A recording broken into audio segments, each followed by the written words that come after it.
Okay, तो आज अपना टॉपिक है potential energy of system of charges. तो इस टॉपिक में हमें क्या पढ़ना है, पोटेंशियल एनर्जी के बारे में। किसकी पोटेंशियल एनर्जी? चार्जेस की।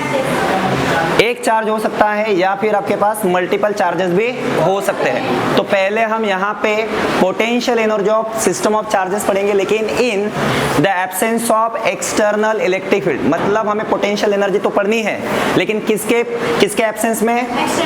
एक्सटर्नल इलेक्ट्रिक फील्ड वहां पे प्रेजेंट नहीं रहेगा, एब्सेंस रहेगा, ये आपको याद रखना है। तो हम यहाँ पे पहला पढ़ेंगे in the absence of external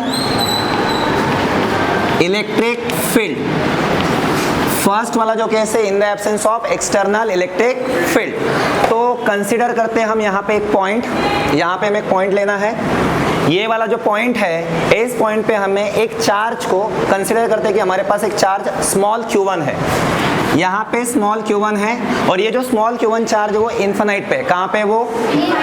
तो हमें क्या करना है, हमें इस चार्ज q1 को इन्फिनाइट से कहाँ तक लाना है? इस पॉइंट तक। पॉइंट कहाँ पे है? In the absence of external electric field. तो मैं यहाँ इस वाले चार्ज को, q1 चार्ज को कहाँ पे ला रहा हूँ? ऐसे पॉइंट पे ला रहा हूँ जहाँ पे कोई एक्सटर्नल इलेक्ट्रिक फील्ड नहीं रहेगा। तो इस पॉइंट का नाम मैंने बोल दिया 1। तो मुझे एक बात बताओ, यहाँ पे अगर कोई इलेक्ट्रिक फील्ड नहीं है तो यहाँ पे कोई पोटेंशियल भी नहीं रहेगा। फिर अगर पोटेंशियल नहीं है तो पोटेंशियल डिफरेंस कितना होगा? यहाँ पे 0 होगा। तो वर्क का फॉर्मूला आपको पता है। So work done is equal to क्या होता है? Q by delta, Q into delta V होता है। तो यहाँ पे चार्ज कौन सा है? Q1 और पोटेंशियल डिफरेंस का वैल्यू कितना है यहाँ पे? 0। तो यहाँ पे कितना आएगा? 0। सो W इज इक्वल टू कितना आएगा?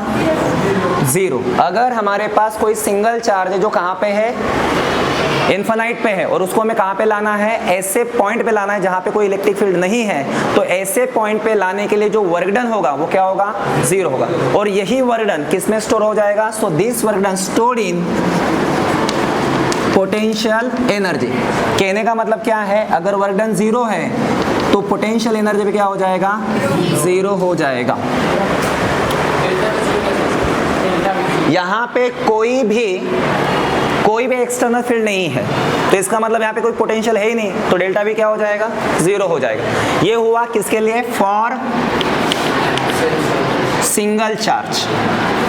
तो पहला केस किसके लिए था? सिंगल चार्ज के लिए। अब हमारे पास सेकेंड और एक केस है। सेकेंड केस है हमारे पास फॉर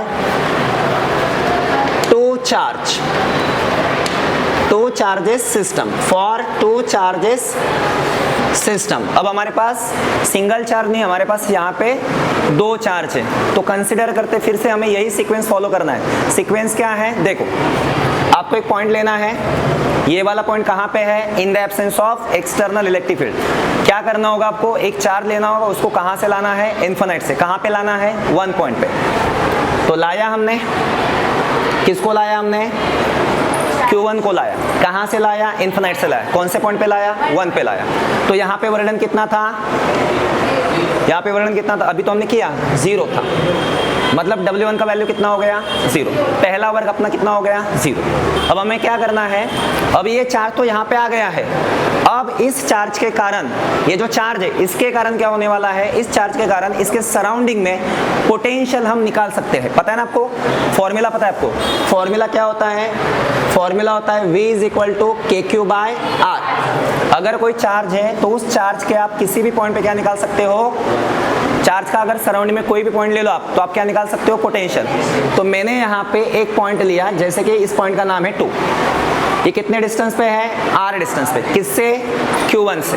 अब हमें क्या करना है? इस 2 पॉइंट पे, कौन से पॉइंट पे? 2 पॉइंट पे इन्फिनिटी से फिर से एक सेकेंड चार्ज को लाना है। चार्ज का नाम क्या लेना है आपको? Q2। लाया हमने। अब हमें इसका वर्क डन का फॉर्मूला लिखना है। किसका? चार्ज Q2 का। तो चार्ज Q2 का जो वर्क डन आएगा, W2 is equal to Q delta V। याद रखना ये वाला फॉर्मूला है। लेकिन चार्ज कौन सा ला रहे हो आप? Q2। तो यहाँ पे क्या लिखना है? Q2। अब सवाल ये बनता है कि यहाँ पे पोटेंशियल डिफरेंस कितना होगा? आप कहाँ से ला रहे थे उसको? इन्फिनाइट से। इन्फिनाइट पे पोटेंशियल क्या होता है? जीरो।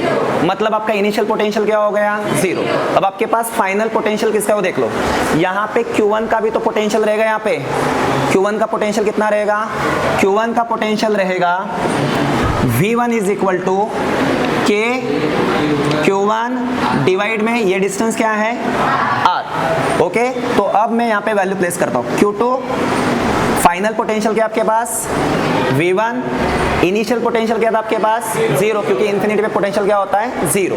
तो इनिशियल पोटेंशियल था जीरो, तो ये हो जाएगा Q2 V1। क्लियर हो गया इतना? Q2 V1 का वैल्यू क्या है? V1 का वैल्यू है K Q1 बाय R।